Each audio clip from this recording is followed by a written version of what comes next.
সংসদে আজ কোরআনের আয়াতের ভুল ব্যাখ্যা নিয়ে বিতর্ক হচ্ছে। এদিকে ঋণ খেলাপিদের সাথে বসতে লজ্জা পাওয়ার কথাও বলা হচ্ছে।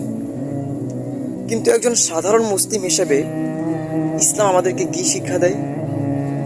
ক্ষমতা, রাজনীতি, সংসদের আলোচনা এগুলো তো আমরা রোজই দেখি, কিন্তু ইসলামিক মাইন্ড থেকে, ইসলামিক দৃষ্টিকোণ থেকে দেশের এবং সমাজের মানুষের আমানত রক্ষা করার কতটা কঠোর নির্দেশ ইসলাম দিয়েছে এগুলোকে আমরা জানি। আল্লাহ তাআলা এই ব্যাপারে তার কোরআনের মধ্যেই বলেন যে তোমরা আমানতকে তার প্রাপ্য ব্যক্তির নিকট ফিরিয়ে দাও। কিন্তু আজ লাখো কোটি টাকার সম্পদ, লাখো কোটি টাকা ঋণ খেলাপি করে আমানতের খেয়ানত করা হচ্ছে। রাসূল সাল্লাল্লাহু আলাইহি ওয়াসাল্লাম তার হাদিসের মধ্যে বলেন মুনাফিকের আলামত তিনটি, এর মধ্যে থেকে একটি হলো আমানতের খেয়ানত করা। সুতরাং যারা বড় বড় জায়গায় বসে এই সমস্ত ঋণ খেলাপি করছে, আমানতের খেয়ানত করছে, তারা তো এর শাস্তি ভোগ করবে, কিন্তু আমাদেরকে সচেতন হতে হবে, আমাদেরকে সতর্ক হতে হবে, কারণ আমরাই তো আগামী দিনের ভবিষ্যৎ।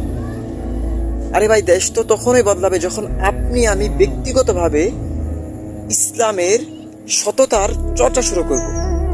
কারণ আল্লাহ তাআলা তার কোরআনের মধ্যে বলেছেন, আমি কোনো জাতির ভাগ্যকে ততক্ষণ পর্যন্ত পরিবর্তন করি না যতক্ষণ না তারা নিজেরাই নিজেদের ভাগ্যকে পরিবর্তন করে নেয়। অতএব নিজে থেকে পরিবর্তন এবং সমাজকে পরিবর্তন করুন।